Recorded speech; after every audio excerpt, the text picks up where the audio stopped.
Good morning, YouTube. It's your boy Humble. We're back at you guys another video.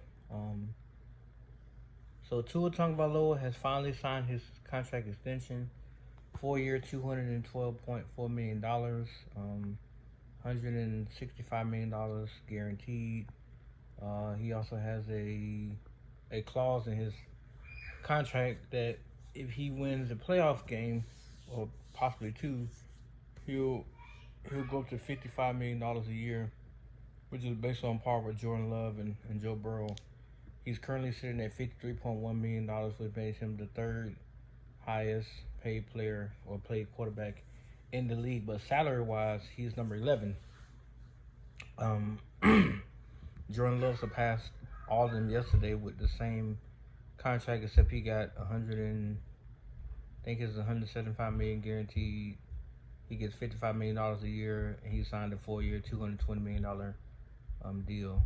But I wanted to come out to make this video because when the news broke that Tua had got his contract when he signed his deal, he had a great, he had a out of this world training camp day, and then the news broke about his contract, and you got, you know, a bunch of people coming out about their opinions on it.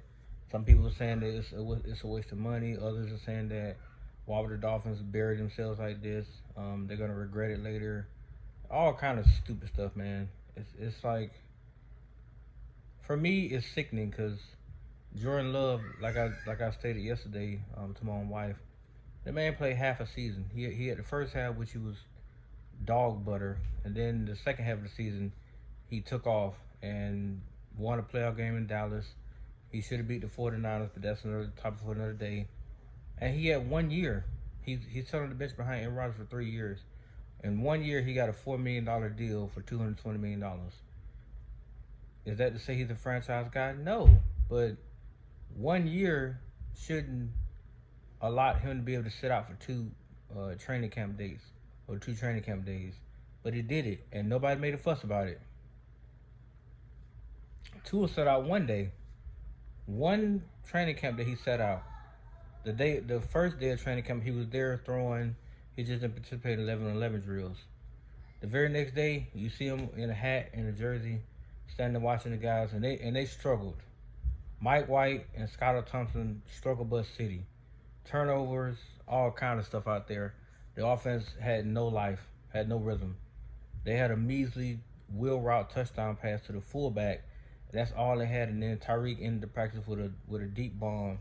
I think it was from Mike White, if I'm not mistaken. But they struggled. Tua comes back the very next day, very first play, 70 yards to Tyreek Hill. The rest of it, he literally ate that defense alive. He had people like Fuller coming out saying how amazing he was.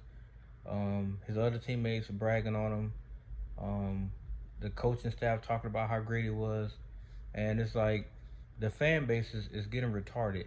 This is getting redundant to continue to repeat this over and over again about his performance and about the fact that against a winning team, he has a 1-6 record from last year.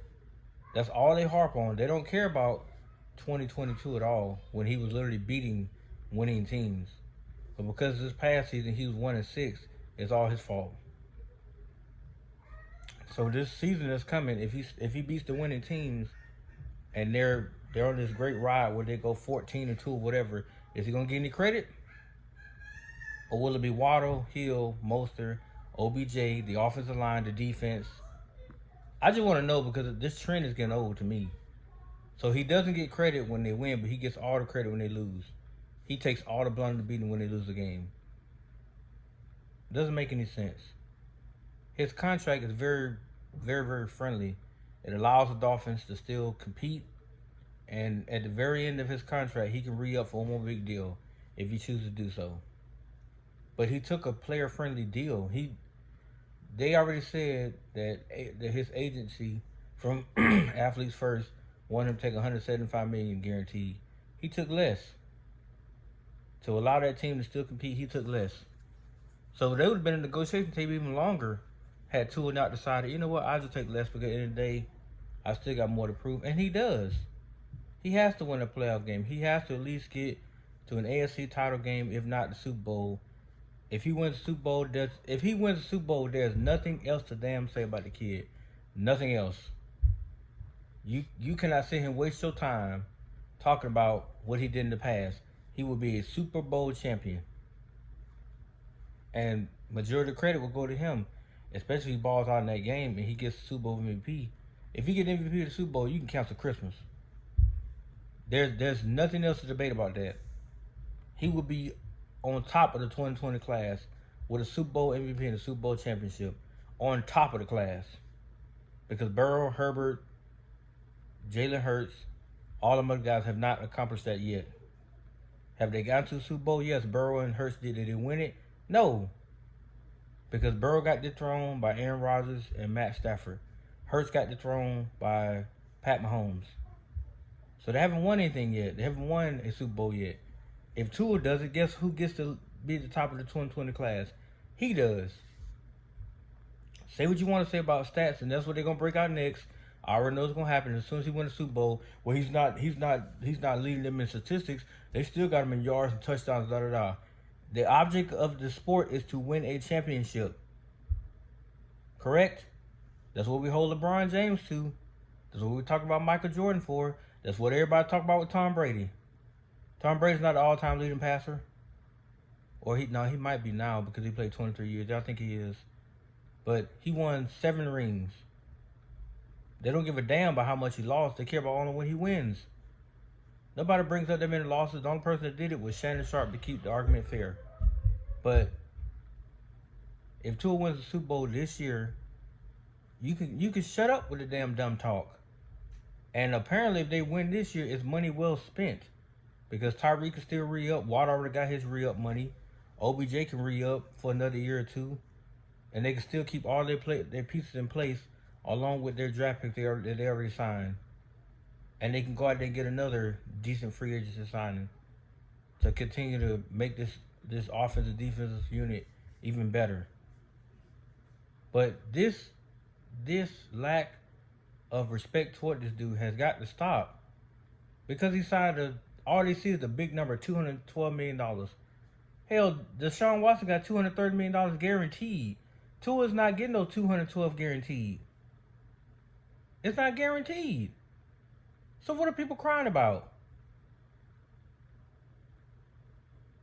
Because it's $212 million? Deshaun is fully guaranteed. So is Burrow. So is Hurts. So is what's that boy's name?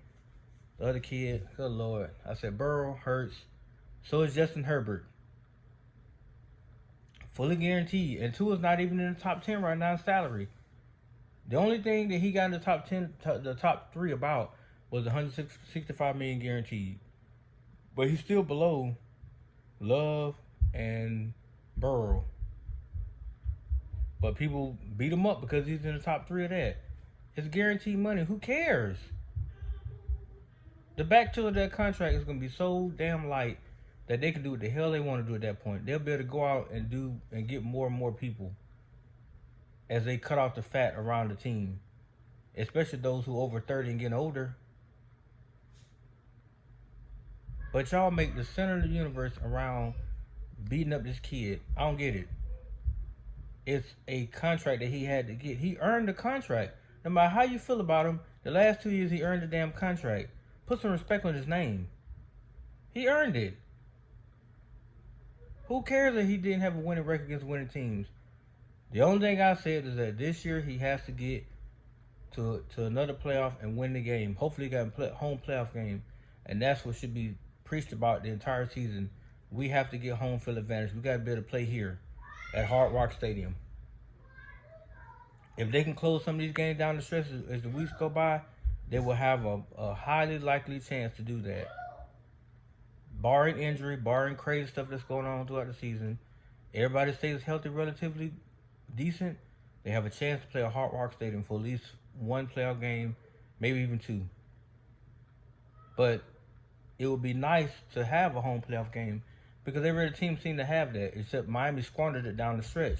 The Titans game really hurt them because they would have locked up the division and they would have had a home playoff game. And guess who they would have hosted? The Kansas City Chiefs, right? Because the Chiefs were 6th seed and they flipped to 3rd. because Miami lost the division. So they would have hosted the Kansas City Chiefs at home. Don't you think it would have been a different outcome? You're in your backyard in your own element with humidity in January instead of the frigid cold in January. Where you'll be more amped to go play because it's 80 some degrees versus negative 15 in Kansas City. I'm just saying. So it makes a difference. I mean, yeah, you should be able to go on the road and win too, but it helps when you're at home. And most people want to stay at home to play playoff games.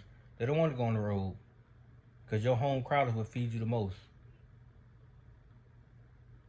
But with all that being said, we'll get the details about his contract. I'm waiting on Doug to actually drop that video so I can get more intel about it. But I'm outside of that. Stop beating this kid up. He got his money. Move on, people. Root for the kid. Cheer for him. Hell, you should be happy that you got a damn quarterback that actually wins. The closest thing y'all probably got, I think, was maybe Chad Pennington, maybe Ryan Tannehill. But they said Tannehill was so bad that the city turned against him. So he had to go. But y'all make it seem like this boy is chopped liver. He's a proven winner every single level of football he's been on. He's been a proven winner. Why so hard for y'all to accept that? Oh, because he's not Dan Marino. He's not Mike Vick. He's not flashy. He's not the prototypical quarterback that y'all grow to love. But he is who he is. He's a respectable, down-to-earth player that people gravitate toward for the right or wrong reasons. Let it be now. This should be the last time that this should be talked about regards to him. That's why I hope like hell he actually wins these playoff games, one playoff game at a time. He gets to a Super Bowl, he wins it. Because then all the debate is over. They can speculate all they want. He'll be a Super Bowl champion. And if he wins Super Bowl MVP, if he wins the regular season and Super Bowl MVP, it's really over with. He'll be in the company with some of the greatest players that's been in history. And they can't take it away from him. Tom Brady, Peyton Manning, Drew Brees. I don't think Drew Brees won regular season MVP, but Tom Brady, Peyton Manning, Patrick Mahomes, that company right there, to be up there with that company, Brett Favre, all those great players, Johnny Unitas. I can't say Dan Marino because he never won a Super Bowl, but all those great quarterbacks, he'll be in that company. And guess what? He can sit down with the greatest and state his case as to why he belongs in that room. Not to say he's the greatest of all time, but why he belongs at the seat of the table. But he could say, I won his MVP and I won a Super Bowl MVP. They can't take it from him. But let me know what you guys think about his contract. Do you guys think it's a friendly deal? Do you guys feel like the Dolphins reached too high? Like, be honest and be transparent. Don't go on here talking about how much of a bum he is and all that BS, because I'm just going to blast your dumb ass. So, come objective and be fair, and I would love to talk to you guys. But no, guys, I got to get out of here, man. Peace.